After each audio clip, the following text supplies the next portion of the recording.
Alright. Murder Phase 2, activate. There was nobody at school. I couldn't hear the playful voices of children.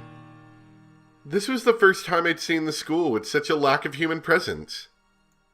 Still, I quieted my breath and looked around, not wanting to be unprepared. It had gotten darker outside, but it was almost like my eyes could see more clearly now.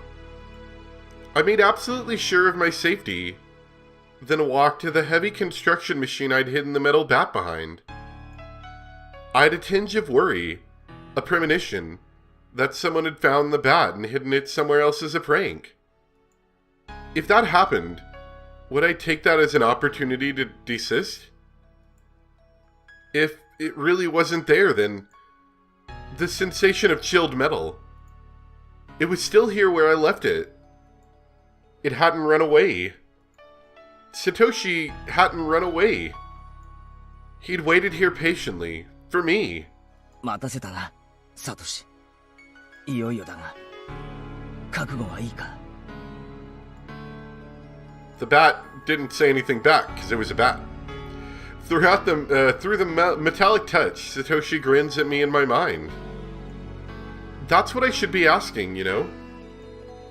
I did this last year already. You should be more worried about yourself. 上等だぜ、サトシ。目に物を見せてやろうぜ。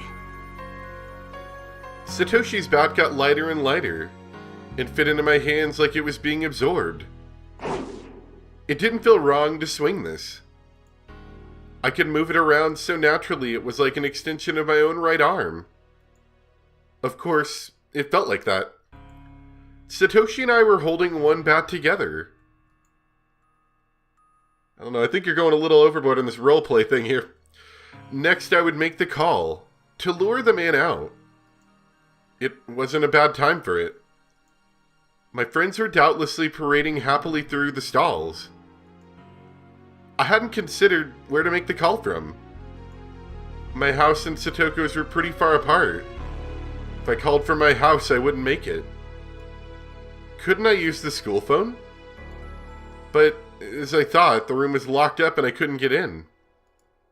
Dang it. I'm so naive. You should have at least figured this part out. I couldn't call him. And just for that, was today all over? I'm sorry, Satoshi. And just as I cursed my own naivety, a miracle occurred. A bicycle came into the schoolyard. It was a familiar middle-aged man.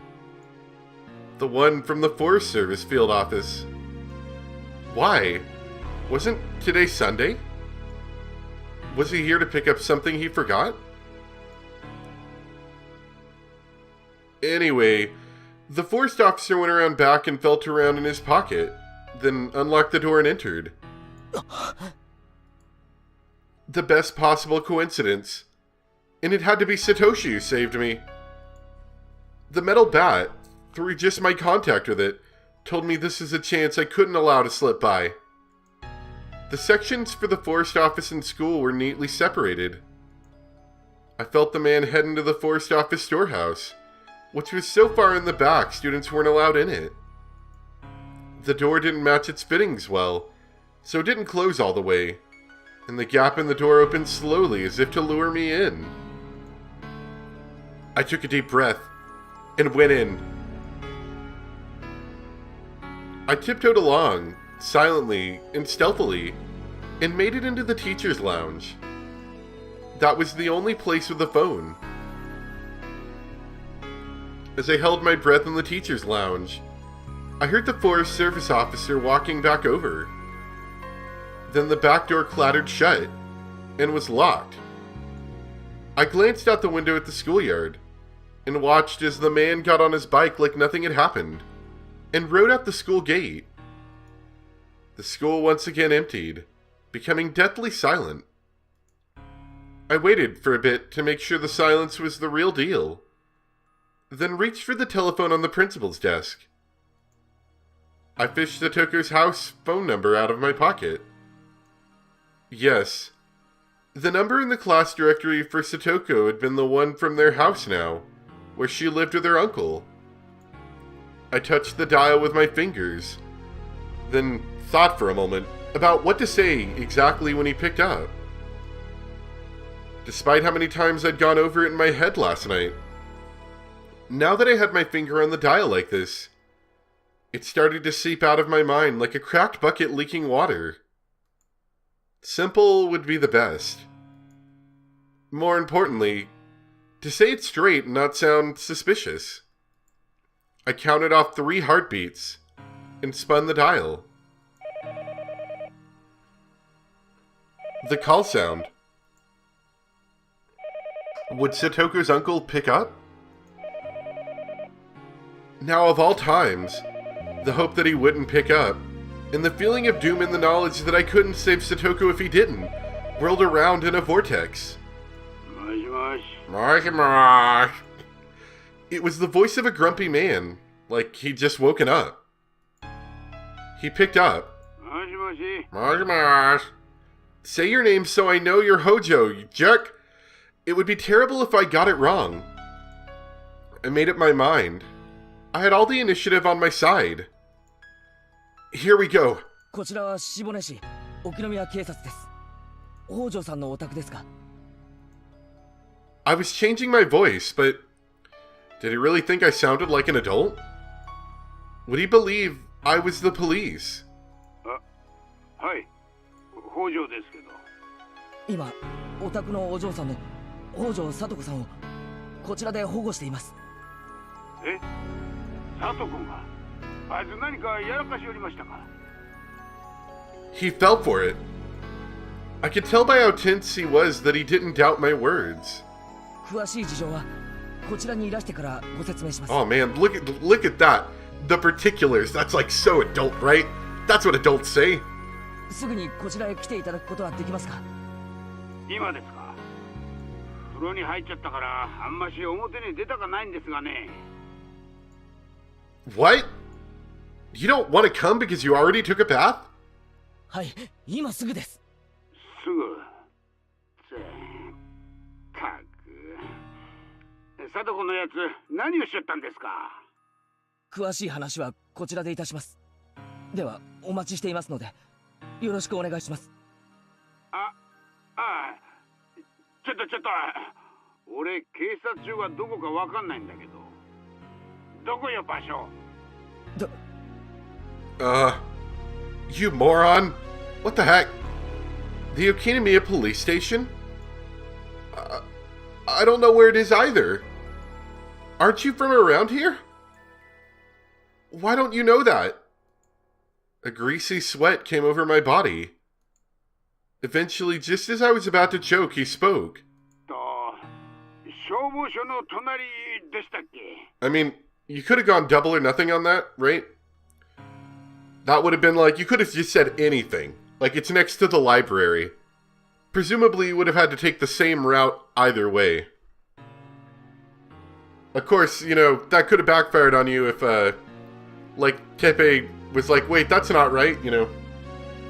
So, I think it would have been a little bit better than just going silent. I feel like the silence was suspicious. Thank goodness. He remembered on his own for me. I didn't care where the police station was, so long as he left his house to get there. ではお待ちしていますので。俺警察行ったら誰んとこ訪ねればいいんよ。あんた名前は? On top of that, he wanted to know my name? Just leave your house already. 前橋と申します。 No, you said Oishi or something, anything. では失礼します。 Maebashi, that was close. I almost thoughtlessly told him my real name. I managed to change the last syllable of it, but I put the receiver down like I was running away. My fingers were trembling, and I was soaked with a tepid sweat. I wasn't just nervous about the phone call. With that call, everything had finally been put into motion. I left the school. It was locked before, but it was easy enough to open from the inside. But I couldn't lock it again after I left. In terms of being thorough, I wanted to lock it, but I couldn't waste time going back to the teacher's lounge and looking for the key. I needed to rush back fast as I could and ambush him. I zoomed back to the scene on my bike. If Satoko's uncle got out of town before I got there, everything would be over. He'd learned there was no one at the station named Maibashi, that things would get pretty messed up. As I returned at full speed, I passed a family wearing yukatas. They must have been on their way to the festival. Many people in Hinamizawa knew my face, though I didn't know theirs. Even just passing by them like this made me uneasy. But I didn't generally come around here, so those living in the area might not have known much about me. That didn't matter right now. I needed to get back as fast as possible, to control my breathing and to ambush the man. I hid my bike in a thicket and picked up Satoshi's bat, which I just left hidden in the shade. And then I held my breath, waiting to see someone. I wondered if he still hadn't gotten here. Or maybe he went right out after the phone call and passed by here already. I couldn't figure out which it was, and was set upon by an indescribable impatience. Calm down, Keiichi Maibara. Even if he came here already, he'd pass by here on the way back, right? The end result would be the same. It wouldn't change the fact that he'd die. He'd probably be coming on his motorcycle. How would I stop him then? I'd try the clothesline technique. I figured it would be best not to think too hard and just hit him as he passed, or beat him out of his seat. The path was made of pebbles. If I hit him as hard as I could and made him lose his balance, he wouldn't be able to help falling. And then, the chorus of the Higurashi stopped. The sound of a bike approached from far away. I couldn't tell what sort of motorcycle it was from its sound, but I'd seen it parked before, so I'd know. It was getting rapidly closer. What if there's some other random dude out here with a motorcycle? It was almost here. If he just went a little farther, he'd cross into that thicket and appear in front of me. I'd take a moment to make sure it was him. Then I'd put my plan into action. The motorcycle appeared. A few easily identifiable characteristics told me it was Satoku's uncle's bike, without a doubt. Was it really him? Was it really Satoku's uncle? I wasn't making a mistake, was I? I looked at its characteristics again. Its color, shape, and most of all the man's clothes and face. Those last feelings of hesitation, I did away with them. Satoko, now your Nini will end it, okay? Closer, closer. The bike came closer. Let's go. Satoshi! Whoosh! I jumped out of the thicket. I used my shoulder to basically tackle the uncle on the bike with all my might. Oh, yeah, that's Teppy, all right. You can tell by his scream. He gave a dumb shout as if his bike completely lost its balance. Finally, it fell, the bike scattering clouds of sand, and after spinning, it stopped.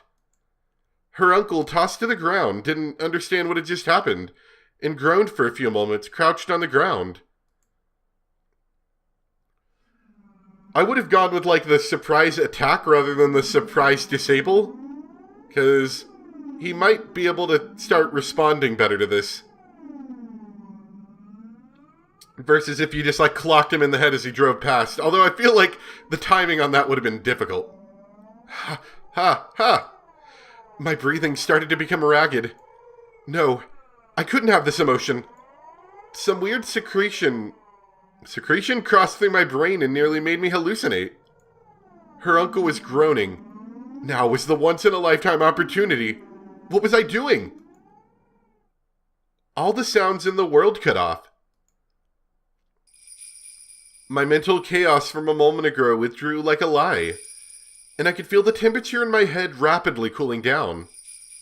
The tension in my muscles all went away like the strings they'd been attached to had been cut, and I let my hands dangle at my sides. It wasn't quite like exhaustion. Have you calmed down now?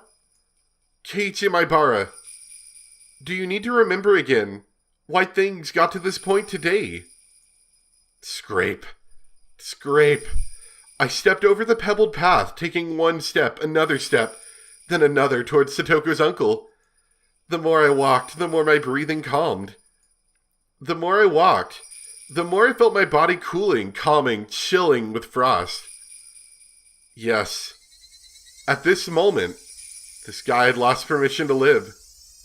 I just rescinded it. So he mustn't stay in this world any longer. If he lived any longer, if Satoko's misfortune continued, it would be my responsibility for having allowed him to live. I could feel the cooling substance going through my whole body, even down to my capillaries. Her uncle was at my feet now, still on the ground like an idiot. I smiled coldly at how ridiculous he looked. Don't worry, it won't hurt after we're done. That's all it took for it to hurt. Satoko's heart hurt much more, and now you're gonna feel that. And with your life, I'll make up for her pain. I erased all unnecessary information from my mind. I prioritized the murder of this man. Execute. Oh! Wham! Utterly calmly, I delivered my first strike to the back of his head. I wanted to get at the most effective spot, at least during that first moment I'd have to attack him while he was at his most defenseless. And if he was hit in the head, he'd cover his head. It was a defensive reaction all humans made, like machines. He used both hands to cover his head, so he couldn't pick himself up off the heap he was on in the ground. Like pounding a caterpillar into the dirt, I hit him over and over. If he covered his head, I'd hit him in the side. If he covered his body, I'd go for his head. If he rolled over, I'd strike his feet, his knees, his elbows. I didn't care where anymore. By just delivering one blow after another, I induced panic in him. I retained my overwhelming advantage, but hadn't done nearly enough to deliver a fatal wound.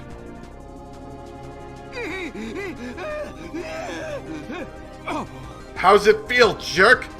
Her uncle skillfully pulled himself up off the ground and started to run like a fleeing rabbit. It wasn't a judgment he'd made after seeing my face and deciding whether to fight me. Right now he was fleeing by instinct, just trying to escape from the threat that had presented itself. A counterattack from the more physically capable uncle was what I was most concerned about. He may have run, but it wasn't all that unlucky. And the odds were in my favor. The uncle didn't run away towards people, but off the path and into the woods. How pleasant that he would run in a direction where nobody else was. He was fleeing into strange geography, like a rat that instinctively runs into tight spots over and over. Yes, he was no longer human. He was a rat. The blood vessels in my legs expanded, and my total oxygen supply increased. I lowered myself to gain the most explosive velocity I could. Without breathing, I became a wind-like shadow and dashed. I crossed the thickets, crushed dead tree branches underfoot, and dove through the woods like a bullet. He ran so cowardly, arms flailing as he went. After catching up to him, I didn't need so much as a blink of an eye to strike him again.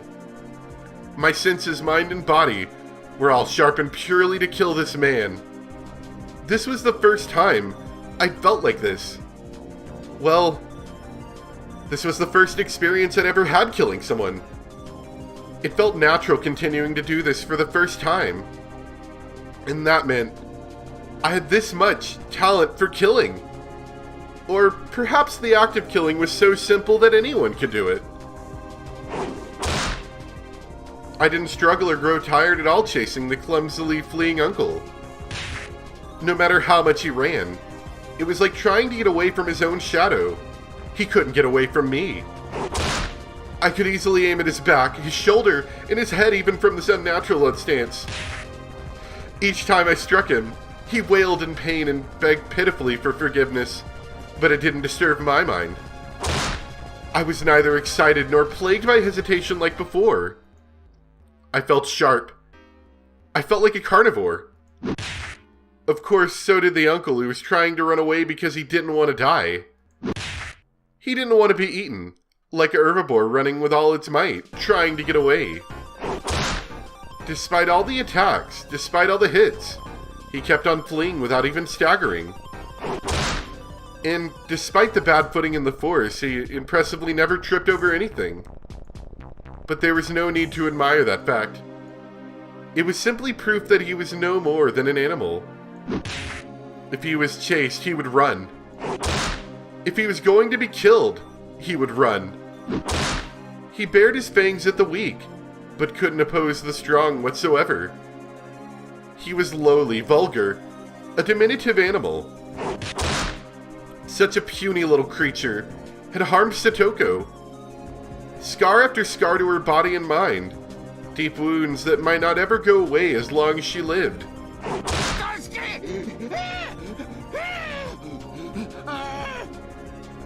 Oh. Whoa. Angry, Keiichi. My cold and calm emotions suddenly turned into bestial ones. My personality changed into something specialized for murder, purely to devour the diminutive animal before me.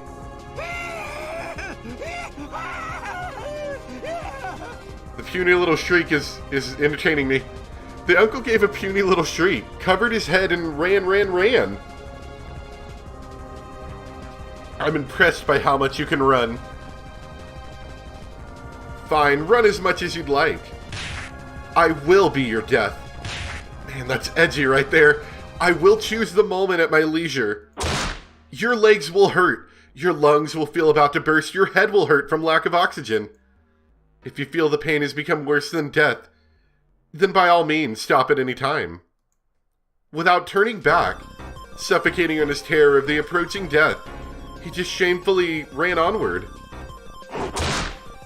He ran, but was chased, his head bashed with a metal bat, sweat and drool flying everywhere, blood clinging to him. From his mouth came the sounds of coarse, irregular breathing and high-pitched screaming that verged on crying. And pleas for forgiveness to someone. I didn't know who. Each and every second was a second of atonement that I granted him. Now run! Then fall and moan and die. Where did you even crawl out of anyway?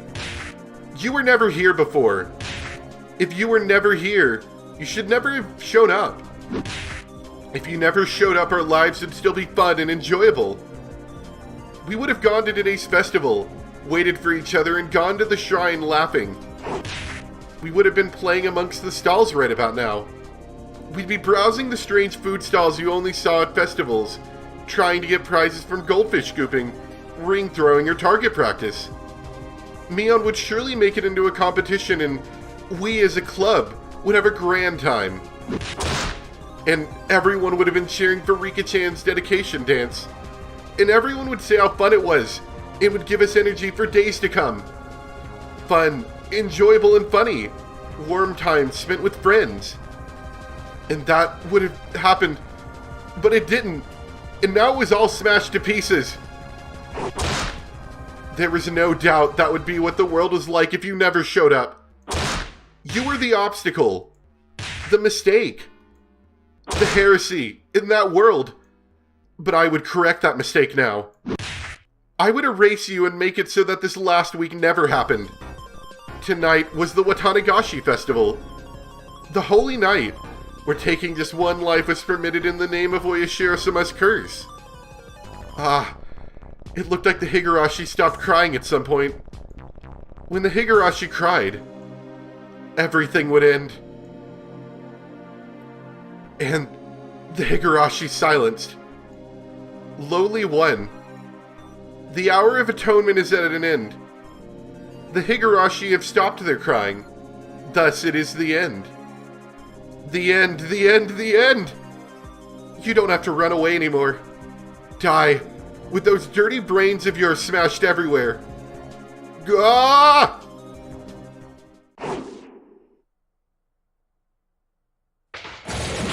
Oh! Oh, it's thunder. Okay, I was gonna say that's a really loud noise. Lightning and thunder struck like an explosion. It was so loud it shook the ground, and I smelled gunpowder. The response I got this time was clearly different from the one before.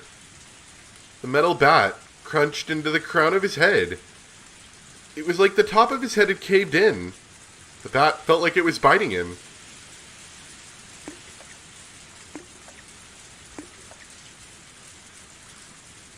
It had been the final killing attack that visited him. When I didn't overlook the opening he left as his knees gave out under him. I remained alert for a few moments, then thud, thud. I planted both knees in the ground and then fell forward, burying my head in the ground.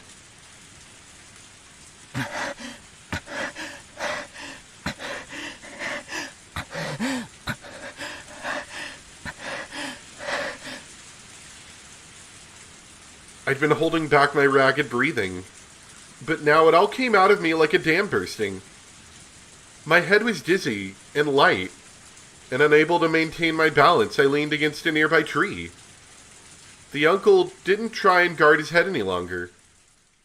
After a disgusting sort of spasm, he stopped moving. Did I get him? Did I get him for sure? Well, only one way to find out, proceeds to smash again. I fought back my exhausted urge to fall over where I stood, and drew towards him carefully, bat still at the ready. It was possible he was faking it and trying to wait it out. Should I check for a pulse? I realized right away, though, how unnecessary that would be. If I thought he might be faking it, then I would just have to keep pummeling him until I was satisfied. I fought back my ragged breathing again. And then I swung my bat far above and brought it down. Alright, cool.